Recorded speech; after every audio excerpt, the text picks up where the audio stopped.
Maya Chen pressed her face against the cold transparasteel window of the transport shuttle, watching New Geneva colony grow larger as they approached. The peaceful farming world looked nothing like the battlefield she remembered. Green fields stretched endlessly under twin suns, dotted with simple farmhouses and irrigation systems. No craters, no burning wreckage, no bodies. At 22, Maya had already lived 3 lifetimes worth of war. The Xanthari invasion had begun when she was 11, turning every human child into a potential soldier overnight. While other species debated ethics and military protocols, humanity had done what it always did when cornered. It adapted, survived, and fought back with everything it had. The shuttle's captain, a graying veteran named Roberts, glanced at her passenger manifest again. Maya Chen, age 22, occupation listed as student. That right, miss? Maya nodded, not trusting her voice. Student, such a normal word. She'd enrolled in agricultural sciences at the colony's small university, determined to learn how to grow things instead of destroy them. Her military records were sealed, her decorations locked away in a storage unit back on Earth. Here she would just be another young woman learning to farm. The shuttle touched down with barely a bump. Roberts was good at his job, probably another veteran trying to find peace in quiet work. As Maya gathered her single duffel bag, he caught her arm gently. First time on New Geneva? He asked. Yes, sir. It's peaceful here. Really peaceful. Colony's been established for 40 years without a single major incident. Good place to start over. Maya managed to smile. That's what I'm hoping for. The spaceport was tiny compared to the massive military installations she was used to. A few dozen people milled about, greeting arriving passengers or saying goodbye to departing ones. Children played near a small cafe, their laughter echoing off the low ceiling. Real children, playing games instead of practicing combat drills. Her university liaison, Professor Williams, was easy to spot. He held a sign with her name and wore the kind of comfortable lived-in clothes that spoke of someone who'd never seen combat. His handshake was firm but soft, academic rather than military. Welcome to New Geneva, Maya. I hope you'll find our agricultural program challenging and rewarding. Thank you, Professor. I'm looking forward to it. As they walked toward his ground car, Williams chatted about the curriculum, the weather, and the upcoming harvest season. Maya found herself genuinely interested despite her nervousness. This was normal conversation. No tactical briefings, no casualty reports, no mission parameters. The university campus was small but well-maintained, with actual grass lawns and flowering trees. Students walked between buildings carrying books and tablets, discussing assignments and weekend plans. A few looked up as the ground car passed, offering friendly waves. Your dormitory is just here, Williams said, pulling up to a modest 2-story building. You'll have a single room as requested. Cafeteria serves 3 meals a day, though many students prefer cooking in the common kitchens. There's a small market in town for fresh ingredients. Maya's room was on the 2nd floor, overlooking a courtyard where students sat reading under shade trees. It contained a bed, desk, chair, and small closet. Simple, safe, normal. After Williams left, Maya sat on the bed and opened her duffel bag.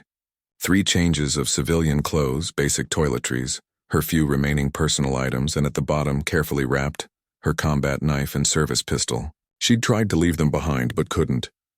Some habits died hard. She hid the weapons in the back of her closet and unpacked the rest. On her desk, she placed a small photo. Her squad from the Battle of Proxima Station. 12 faces grinning at the camera, most of them younger than 16. Of the 12, only 3 had survived to see the war's end. A knock at her door interrupted her thoughts. A young woman about her own age stood in the hallway holding a plate of cookies.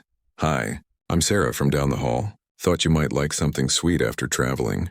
I baked way too many. The cookies were chocolate chips, still warm. Maya hadn't tasted homemade cookies since before the war. They're wonderful, thank you. So what's your major? I'm studying botany, hoping to work on crop genetic improvement.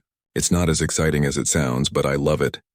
Maya found herself smiling genuinely for the first time in months. Agricultural sciences. I want to learn how to grow food.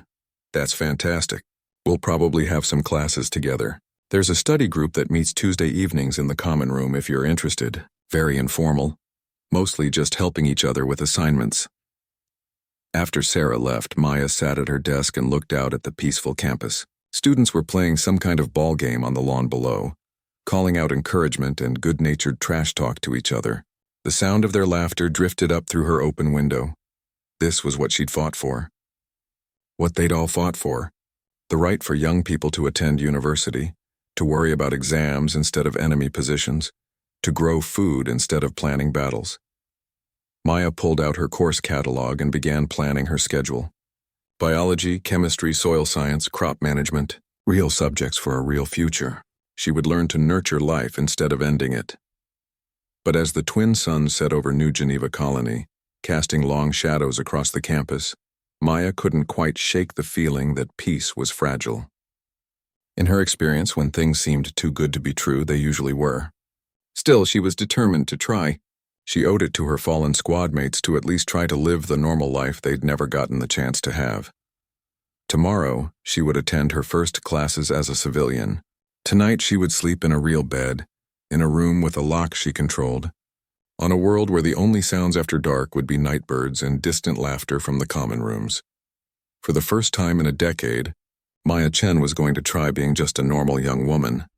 Maya's first week at university passed in a blur of lectures, labs, and awkward social interactions. She found herself constantly overanalyzing everything. When Professor Martinez demonstrated soil pH testing, Maya calculated optimal defensive positions around the greenhouse. When Sarah invited her to lunch, Maya checked exit routes before sitting down. Old habits. The coursework itself was surprisingly engaging. After years of destruction, learning about plant growth cycles and nutrient management felt almost magical. She excelled in her classes, though she had to be careful not to display the enhanced reflexes and spatial reasoning that military conditioning had burned into her nervous system. "You're really good at this," Sarah commented as they worked together in the botany lab. "Your plant tissue samples are perfect." "Have you done this before?" Maya carefully adjusted her microscope. "Just studied a lot before coming here." That was partially true. During the war's final year, she'd spent months in underground bunkers reading every agricultural text she could find on stolen data tablets, planning for a future that might never come. The other students were kind, if sometimes bewildered by her intensity. They complained about pop quizzes and heavy reading loads while Maya completed assignments that reminded her of tactical briefings. They worried about grades while she worried about whether she was integrating properly into civilian life. It was during her second week that the routine was broken. Maya was walking across campus after her evening soil chemistry class when the emergency broadcast began. Every public screen on campus flickered to life, displaying the stern face of Colonial Administrator Harrison. "Citizens of New Geneva, we have received a priority communication from Earth Defense Command. Long-range sensors have detected a Zenthari scouting fleet approaching our sector. While there is no immediate danger, all colonies in the region are being advised to review emergency protocols as a precautionary measure." The students around Maya reacted with confusion and mild concern. They'd grown up hearing war stories, but most had never seen actual combat. Some laughed nervously, making jokes about alien invasions. Others pulled out their communicators to call worried parents. Maya felt her blood turn to ice water. Zenthari scouts meant a main fleet would follow. Their species never sent reconnaissance without planning major operations. She'd seen their tactical patterns 100 times. "It's probably nothing," Sarah said, appearing at her side. "The war's been over for 3 years. Even if there are some Zenthari ships out there, Earth's got the biggest fleet in the galaxy now." Maya nodded absently, but her mind was already calculating. New Geneva was 47 light-years from the nearest major human naval base. If the Zenthari attacked, help would be days away at best. The colony had perhaps 2,000 inhabitants, maybe a dozen security officers, and no significant defensive capabilities. That night, Maya lay awake, staring at the ceiling. She'd left her comm unit on the nightstand, monitoring military frequencies out of habit. Most chatter was routine patrol reports and supply manifests, but she caught fragments of increased activity. Fleet movements, readiness assessments, the same patterns she'd learned to recognize as a child. She tried to push the thoughts away. This was supposed to be her new life. No more tactical analysis, no more contingency planning, no more responsibility for other people's survival. She was just a student now, but by morning her resolve had cracked. Maya made her way to the Colonial Administration building. a modest structure that doubled as town hall and emergency coordination center. Administrator Harrison was a competent civilian official, but as she sat in his waiting room, Maya could see the stress lines around his eyes. "Miss Chen, what can I do for you?" "I wanted to volunteer for emergency preparedness efforts, sir. I have some relevant experience." Harrison looked at her academic file on his screen. "Agricultural sciences student recently arrived from Earth. That's thoughtful of you, but we have trained emergency personnel for these situations." Maya chose her words carefully. "Sir, I have additional qualifications not listed in my academic records. I served during the Zenthari War." The administrator's expression shifted. "How old are you, Miss Chen?" 22, sir." "That would make you—" Harrison did the mental math and his face went pale. "You were just a child, yes, sir. But I learned things that might be useful now." Harrison was quiet for a long moment, studying her face. Maya knew what he was seeing. The careful posture, the way her eyes tracked movement in the hallway, the subtle signs that marked combat veterans. "What kind of things?"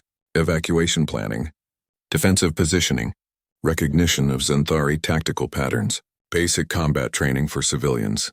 "Miss Chen, we're hoping this will all blow over. The last thing we want is to panic the population with military preparations. Sir, with respect, hope isn't a strategy. If the Zenthari are sending scouts, they're planning something. Your people deserve the chance to prepare." Harrison leaned back in his chair. "You really think they'd attack a peaceful farming colony?" Maya thought of burning cities, of refugee ships packed beyond capacity, of children who'd never known peace. "The Zenthari don't distinguish between military and civilian targets, sir. To them, we're all potential threats to be eliminated." After a long pause, Harrison nodded slowly. "What would you recommend?" "Let me organize basic emergency drills, teaching people how to reach safe areas quickly, how to recognize attack patterns, basic first aid, simple things that could save lives without causing panic." "Very well, but keep it low-key. The last thing we need is mass hysteria." As Maya left the administration building, she felt a familiar weight settling on her shoulders. The weight of responsibility, of knowledge that others didn't have, of being the person who saw threats coming. She'd wanted a normal life, but normal was a luxury that peace-loving people could only enjoy, because others stood ready to fight for it. Maya Chen had been 12 when she learned that lesson the hard way. Now at 22, she was about to learn it again. Maya's emergency preparedness workshops began 3 days later in the university's main auditorium. She'd expected maybe 20 people to show up. Instead, nearly 200 colonists filled the seats.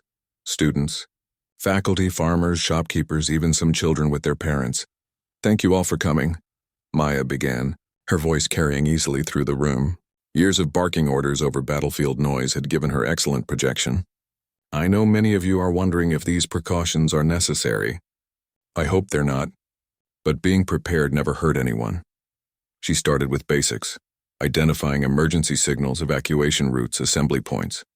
Simple stuff that wouldn't raise alarms but could save lives. As she spoke, Maya noticed several people taking careful notes. Others recorded her presentation on their personal devices. Professor Williams raised his hand. "Maya, you seem very knowledgeable about this. Do you have emergency response training?" "Some, yes, sir." Maya kept her answer vague. "I grew up during the war years." "You learned things." After the formal presentation, people approached with questions. An elderly farmer wanted to know about protecting livestock during emergencies. A mother asked about keeping children calm during crisis situations. Maya answered each query thoughtfully, drawing on experiences she'd hoped never to use again. Sarah lingered as the crowd dispersed. "That was really informative. You seem to know a lot about this stuff." "Just practical knowledge," Maya deflected. "Want to grab dinner?" They were walking toward the cafeteria when Maya's enhanced hearing caught something that made her freeze. A high-pitched whine, barely audible, coming from the direction of the spaceport. "Do you hear that?" she asked Sarah. "Hear what?" The sound was growing louder now and Maya's blood ran cold. She'd heard that exact frequency before, the resonant hum of Zenthari atmospheric entry vehicles. Their ships made a distinctive noise as they pierced planetary atmospheres, like a tuning fork struck underwater. "Sarah, I need you to go to the administration building right now. Find Administrator Harrison and tell him we have incoming ships. Probably hostile." "What?" "Maya, you're scaring me." Maya was already moving, her civilian facade dropping away like shed clothing. Go, now. Use the emergency protocols we just discussed. She ran toward her dormitory, muscle memory guiding her through the fastest route. In her room, Maya tore open her closet and retrieved her weapons. The combat knife went to her belt, the pistol to a shoulder holster under her jacket. Both felt disturbingly familiar in her hands. From her window, she could see lights appearing in the evening sky. Not the steady glow of human ships, but the pulsing crimson signatures of Xanthari vessels. 3 of them, coming in fast and low. Maya's comm unit crackled to life with emergency frequencies. Colonial security was scrambling, but they sounded confused and overwhelmed. Most had never seen real combat. All units, we have unidentified aircraft approaching the settlement. No response to communications. Repeat, no response to communications. Maya grabbed the comm and switched to the emergency coordinator frequency. This is Chen. I'm responding to the crisis. Chen, are you with Colonial Security? No time to explain. Those are Xanthari attack craft. 3 ships, probably carrying 30 to 40 soldiers each. They'll target the administration building, the spaceport, and the power station first. You need to evacuate civilians to the agricultural domes immediately. Who is this? How do you know that? The first Xanthari ship was landing now near the spaceport. Maya could see armored figures disembarking, their movements swift and coordinated. Professional soldiers, not raiders or scouts. Listen to me, Maya commanded, her voice carrying the authority of someone who'd given life or death orders before. Get Administrator Harrison on all channels. Tell him to implement full evacuation protocols. Move everyone to the agricultural domes. They're the most defensible positions. Do it now. She cut the connection and headed for the stairs. In the lobby, students were gathering nervously, drawn by the emergency alerts. Maya spotted several from her preparedness workshop. Everyone remember what we discussed? Move calmly but quickly to the agricultural complex. Help anyone who needs assistance. Stay together. Maya, what's happening? Called out Marcus, an engineering student she'd worked with in study group. Hostile landing. The emergency drills we practiced are now real. Go. To their credit, the students moved with purpose rather than panic. Maya's workshops had given them structure to follow, routines that overrode fear. They began helping younger students and elderly faculty members toward the exits. Maya went against the flow, heading toward the spaceport. She needed to assess enemy capabilities, maybe slow their advance long enough for proper evacuations. It was a terrible tactical decision. One person against professional soldiers. But it was what she'd been trained to do. The night air carried. The acrid smell of Xanthari plasma weapons and the distinctive ozone scent their equipment produced. Maya moved through shadows between buildings, using cover techniques that felt as natural as breathing. She reached a vantage point overlooking the spaceport just as the second wave of soldiers deployed. Maya counted 43 enemy fighters, all in full combat armor. Standard Xanthari strike pattern. Overwhelming force applied rapidly to key infrastructure points. One group was already moving toward the administration building. Another headed for the power station. The third group remained at the ships, probably preparing heavy weapons for the next phase. Maya's mind raced through tactical options. The colonists were outgunned and outnumbered, but they had advantages too. They knew the terrain. The agricultural domes provided strong defensive positions. And now they had a few minutes warning instead of being caught completely off guard. More importantly, they had someone who understood Xanthari tactics. Maya activated her comm unit and switched to the emergency broadcast frequency. All colonists, this is Maya Chen. I need everyone to listen carefully. We're under attack by professional Xanthari soldiers, but we can get through this if we work together. Her voice echoed from speakers across the campus and settlement. Move to the agricultural domes as planned. Once there, seal the airlocks and wait for my signal. Security personnel, I need you to set up delaying actions at grid coordinates I'm transmitting now. Don't engage directly. Just slow them down and fall back. Maya began moving toward the administration building, staying in the shadows. If she could reach Administrator Harrison, maybe they could coordinate a proper defense. Or at least buy time for a distress signal to reach Earth forces. For the first time in 3 years, Maya Chen was back in her element. She'd wanted a normal life, but normal wasn't an option when people needed protecting. The child soldier was awake again. Maya reached the administration building just as Xanthari soldiers breached the main entrance. Through a side window, she watched Administrator Harrison and his staff backing away from armored figures whose plasma rifles glowed with lethal charge. The lead Zenthari spoke in heavily accented Standard. You will surrender administrative control of this colony. Compliance ensures minimal casualties. Harrison, to his credit, kept his voice steady. This is a peaceful settlement. We have no military value. All human settlements have military value. Your species breeds warriors from children. Maya's jaw clenched.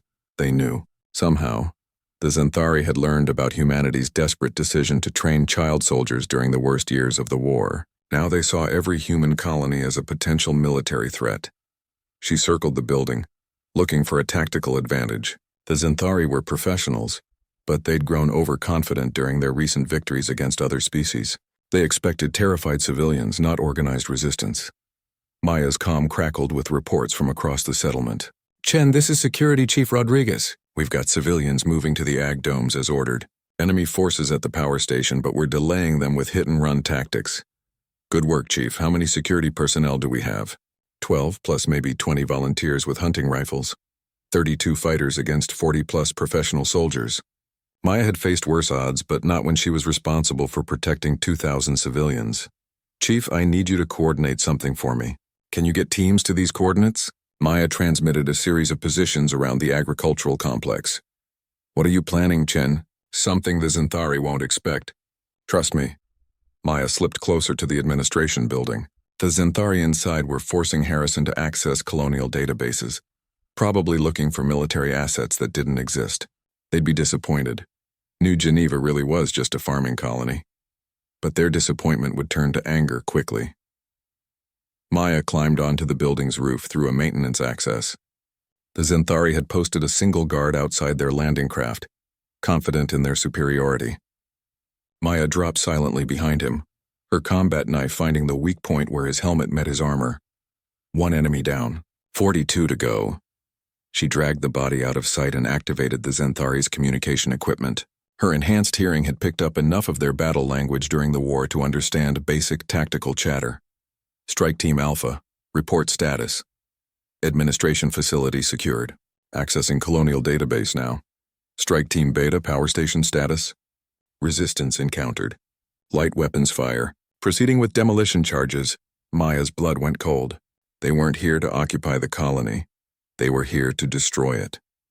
The Zenthari had decided that humanity's potential for producing warriors made every human settlement too dangerous to leave intact. She activated her comm unit. All personnel priority alert. Enemy forces are preparing to destroy critical infrastructure.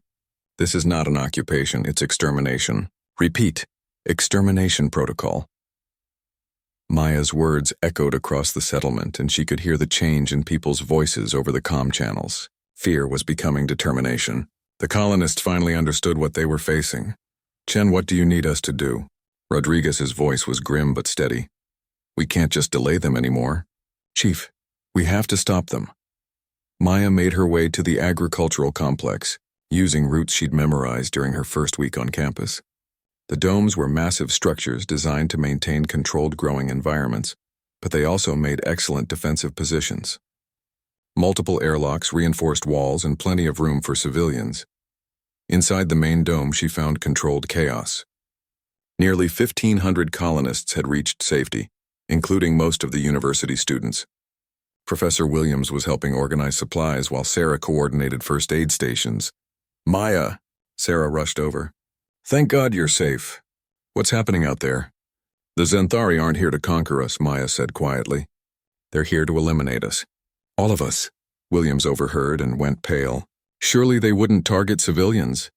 Professor, to the Zenthari, there's no such thing as human civilians. We proved during the war that we'll turn anyone into a fighter if necessary. Now they see that as an existential threat. Maya activated the dome's public address system. Her voice carried clearly through the vast growing space, reaching every person sheltering among the crops and equipment. Citizens of New Geneva, I need to tell you the truth about what's happening. My name is Maya Chen, and I'm a veteran of the Zenthari War. The forces attacking us aren't raiders or conquerors. They're an extermination unit. A ripple of shock ran through the crowd, but Maya continued. During the war, humanity did something unprecedented. We trained children to fight because we had no choice. The Zenthari remember this, and they've decided we're too dangerous to allow to exist." She paused, letting that sink in. "But here's what they don't understand about humans. We don't just fight when we're trained soldiers. We fight when our families are threatened. We fight when our homes are attacked. We fight when there's no other choice." Maya's voice grew stronger. "I came here to be a normal student, to grow crops instead of planning battles. But normal is a luxury that's earned by people willing to stand up when others can't." She looked out at the faces before her. Students, farmers, teachers, shopkeepers. Ordinary people who'd never wanted to hurt anyone. "I'm not asking you to be soldiers. I'm asking you to be what humans have always been when cornered. Survivors who look out for each other." Professor Williams stepped forward. "What do you need us to do, Maya?" Maya pulled up a holographic display showing the agricultural complex and surrounding area. "The Zenthari think they're facing scared civilians hiding in a greenhouse. They're about to learn why their ancestors called us the species that fights back." Outside, plasma weapons flashed in the darkness as Zenthari forces advanced on the agricultural domes. They expected to find huddled refugees waiting for rescue. Instead, they were about to discover that humanity's greatest strength had never been their ability to train child soldiers. It was their ability to turn ordinary people into heroes when the situation demanded it. Chen was about to remind the galaxy why humans were considered the most dangerous species in known space, not because they were naturally violent, but because they refused to surrender when defending what they loved. Maya divided the defenders into teams based on skills rather than combat experience. Professor Martinez, who taught soil chemistry, understood explosive compounds. The engineering students knew structural weak points. The farmers knew every inch of the surrounding terrain. "Remember," Maya told the assembled volunteers, "we're not trying to win a straight fight. We're buying time until Earth forces arrive and protecting our people. Use every advantage we have." Sarah approached carrying a modified agricultural sprayer. "Will this work?" Maya examined the device, which the engineering students had rigged to spray industrial-grade pesticide under high pressure. Not lethal to armored Zenthari, but it would corrode their equipment and obscure their vision. "Brilliant. How many of these do we have?" 16.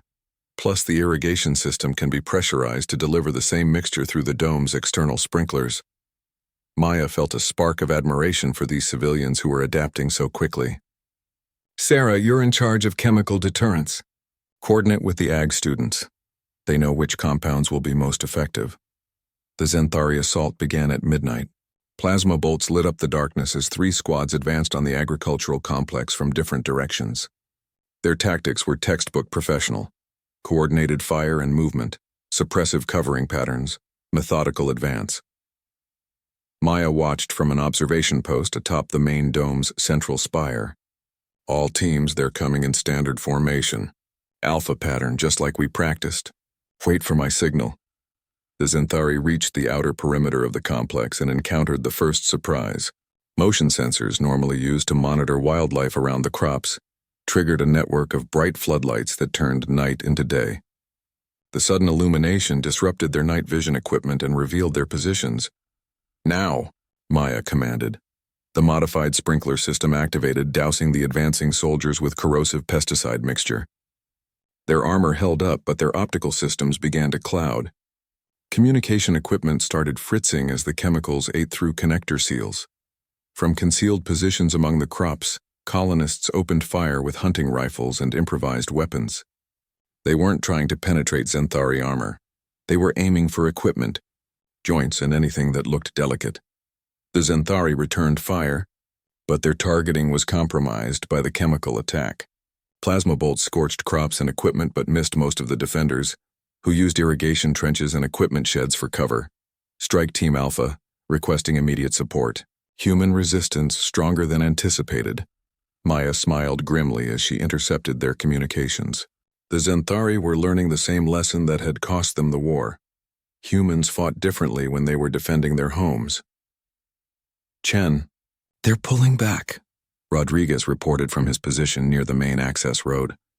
"Only to regroup. They'll try something different next time." Maya was right. 20 minutes later, the Zenthari attempted a coordinated assault on all 3 major domes simultaneously. This time they used smoke grenades to obscure their advance and deployed portable shields to protect against the colonists' improvised weapons. But the defenders had learned too.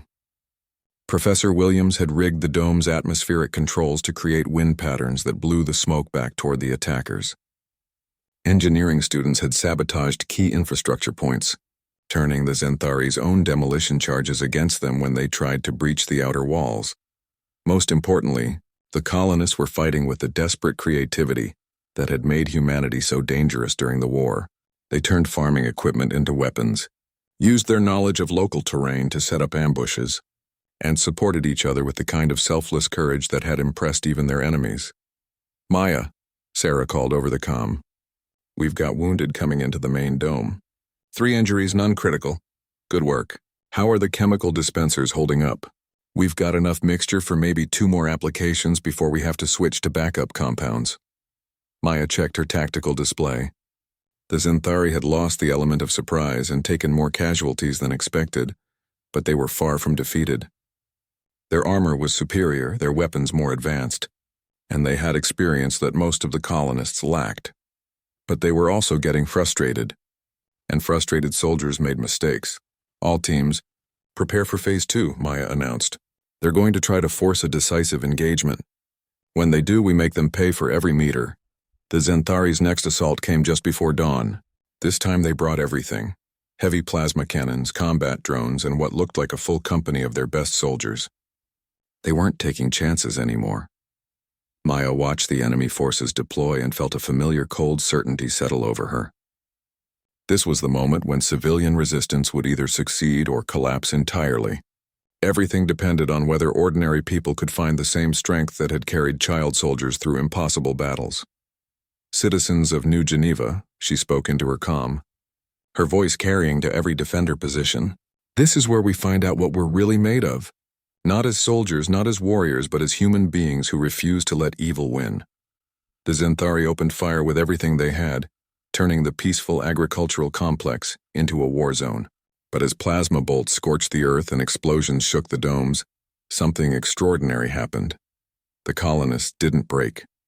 Instead, they adapted, improvised, and fought back with a determination that surprised even Maya. Professor Martinez used his chemistry knowledge to create improvised explosives. Students who'd never fired a weapon before provided covering fire for wounded classmates. Farmers used their equipment to create barriers and fighting positions. Maya Chen had wanted a normal life, but she was discovering something important. Sometimes normal life was worth fighting for, and sometimes the most normal thing a human being could do was stand up to bullies who thought ordinary people would just roll over and die. The real battle for New Geneva was just beginning. The dawn assault lasted 4 hours. When the smoke finally cleared, Maya counted 17 Xanthari casualties against 8 colonists wounded and 2 dead. For a force of trained civilians facing professional soldiers, it was almost miraculous, but Maya knew the cost was about to get much higher.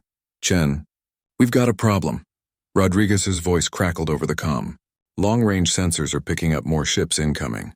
Looks like a full Xanthari battle group." Maya felt her stomach drop.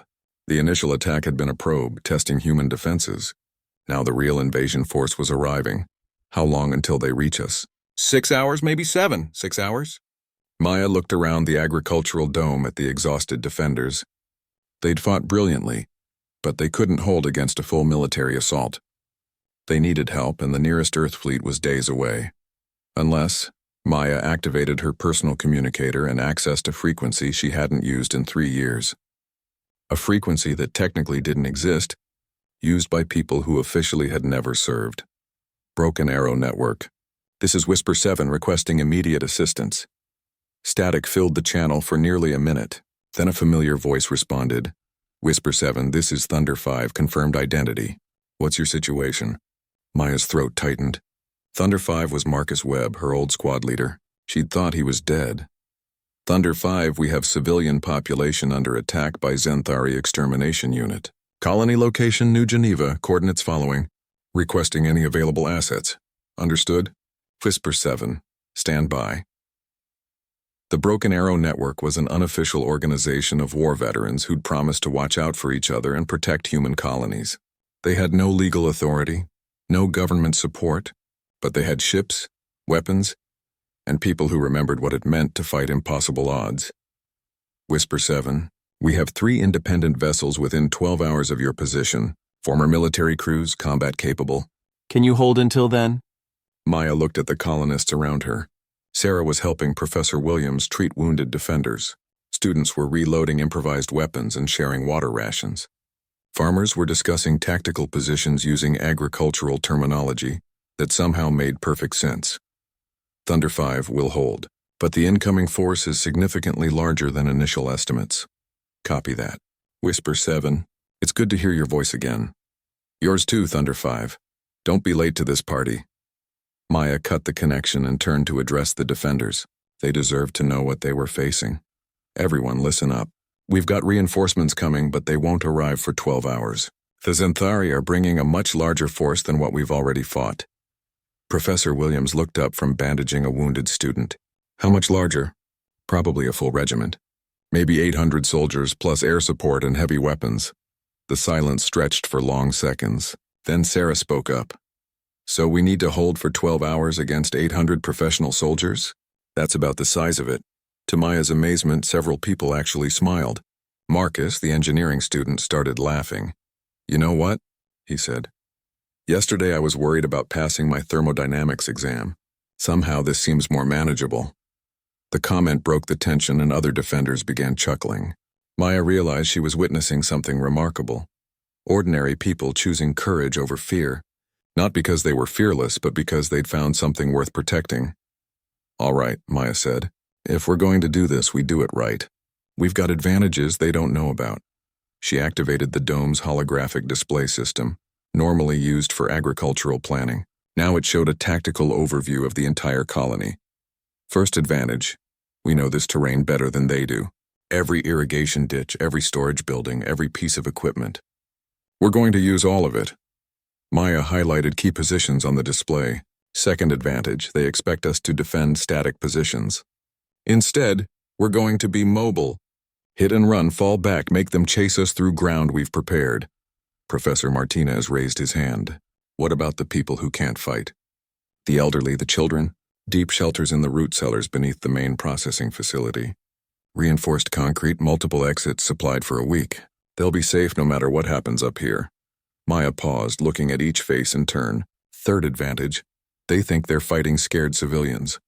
They have no idea they're about to face the children and grandchildren of the species that refused to surrender when the whole galaxy thought we were beaten.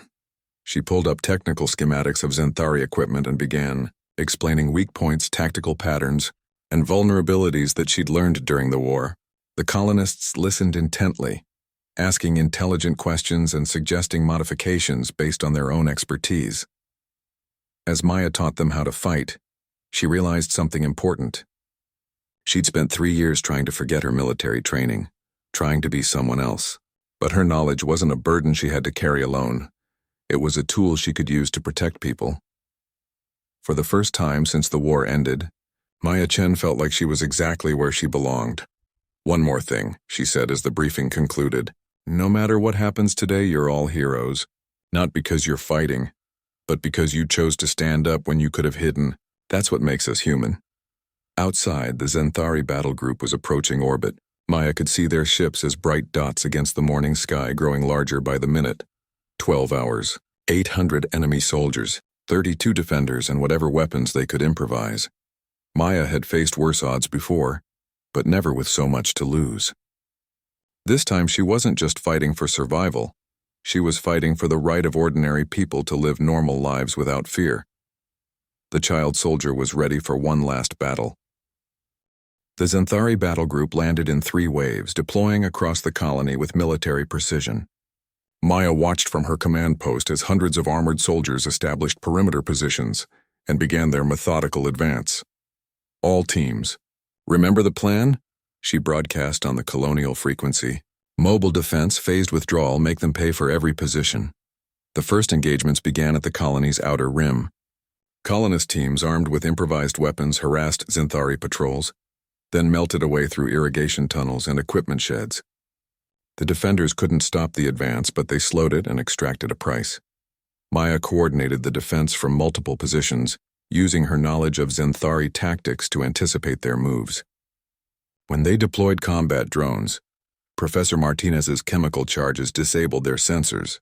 When they brought up heavy weapons, engineering students triggered structural collapses that blocked their advance routes, but the enemy kept coming.